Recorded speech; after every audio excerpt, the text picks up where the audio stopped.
আশঙ্কাজনক হারে ২০ থেকে ৪০ বছর বয়সীদের মধ্যেও ছড়াচ্ছে কলোরেক্টাল ক্যান্সার। একসময় ৫০ বছরের বেশি বয়সীদের মধ্যে মিলত এই দুরারোগ্য ব্যাধি, তবে এখন আর বাধা নেই নির্দিষ্ট বয়সের ফ্রেমে।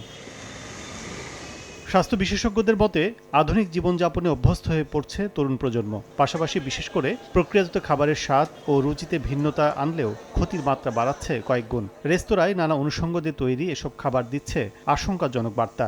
অন্যদিকে খাদ্য উৎপাদনে অতিরিক্ত রাসায়নিক কীটনাশক ব্যবহার, খাদ্য সরবরাহের ধাপে ধাপে অস্বাস্থ্যকর দ্রব্য মেশানোর কারণেই নীরবে অনিয়ন্ত্রিত হয়ে উঠছে ক্যান্সার। ফুডের যে chain, supply chain, that means কৃষকরা যেখান থেকে উৎপাদন করছে সেই মাটি, তারপরের ধাপে ফড়িয়া, তারপরে ফ্যাক্টরি, তারপরে প্রিজারভেশন, এইভাবে হয়ে হয়ে যতগুলো স্টেজ আছে, এই সমস্ত স্টেজ যদি আমরা সেফ বা নিরাপদ না রাখতে পারি তাহলে কিন্তু আমাদের এই যে ফুডজনিত যে সমস্ত ডিজিজ, তার মধ্যে ক্যান্সার একটা আপনি যেটা বললেন সেটা কিন্তু হতেই থাকবে।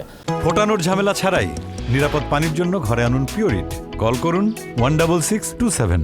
গবেষণা বলছে বছরে ৩% হারে ৩০ থেকে ৪৯ বছর বয়সীদের মধ্যে বাড়ছে কলোরেক্টাল ক্যান্সার। পরিবারের অন্যান্য সদস্যদের আক্রান্তের ইতিহাস এবং সাধারণ লক্ষণকে গুরুত্ব না দেয় বাসা বাঁধতে পারে এই রোগ। কোলোরেক্টাল ক্যান্সারের ক্ষেত্রে আসলে লক্ষণগুলো প্রথমে শুরু হয় খুব স্বাভাবিক কিছু সিমটম দিয়ে আমরা পাই আর কি। এর মধ্যে যেটা হতে পারে সেটা হচ্ছে পেট ভরা ভরা লাগে, হ্যাঁ, হজমে সমস্যা দেখা দেয়, মলত্যাগের অভ্যাসে পরিবর্তন। এটা কেমন? এটা অনেক সময় দেখা যায় যে ডায়রিয়া হচ্ছে, অনেক সময় কনস্টিপেশন, কোষ্ঠকাঠিন্য দেখা যায়, কিছুদিন ডায়রিয়া থাকছে, কিছুদিন কোষ্ঠকাঠিন্য থাকছে। বাংলাদেশে একটু ডিফারেন্ট পিকচারও কিন্তু পাই ইয়াং গ্রুপের মাঝে, 30 অ্যান্ড অ্যাবাভ, 30 থেকে 40-45-এর মাঝে কিন্তু প্রচুর কোলোরেক্টাল পেশেন্ট আমাদের কাছে কিন্তু আসেন। কলোরেক্টাল ক্যান্সার চিকিৎসায় সর্বনিম্ন ব্যয় ৮ লাখ টাকা। প্রাথমিক পর্যায়ে শনাক্ত করা গেলে সুস্থ হওয়া সম্ভব বলছেন এই বিশেষজ্ঞ।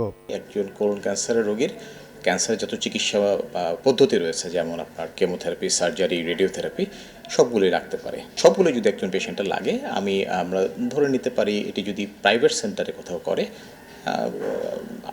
7 থেকে 8 লাখ টাকার ন্যূনতম তার খরচ পড়ে যাবে। আর্লি স্টেজে যদি ধরা পড়ে সুস্থ হওয়ার অনেক ভালো, এবং তখন খরচ অনেক কমে আসে। ক্যান্সার সচেতনতায় বয়স 45 হলে নিয়মিত মেডিকেল পরীক্ষার অংশ হিসেবে রক্ত পরীক্ষা ও পায়খানার মাধ্যমে রক্ত যাচ্ছে কিনা তা বছরে একবার পরীক্ষার পরামর্শ চিকিৎসকদের।